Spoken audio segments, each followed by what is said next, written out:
Here's how to remove the white border around icons on your iPhone. Now, if your iPhone icons have a white border around them or folders have that white border, the first thing we're going to do is get into your settings.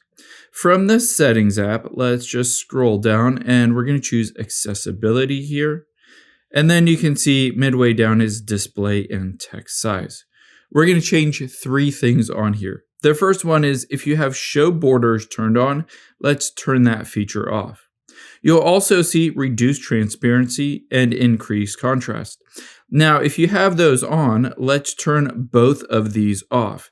However, if they were off, try toggling them on for a sec and then turning them off. So turn them on for a bit and then turn it off. Now check to see if those icons or apps are fixed. If it still isn't fixed, let's go back into your settings. And we're going to go back to the very beginning of your settings. From here, just tap on the General option, and then the second option, Software Update. Now, Apple has realized this is a glitch on your iPhone and has fixed it in iOS 26.2. So just update your phone to the latest iOS version, and then that should fix those white borders.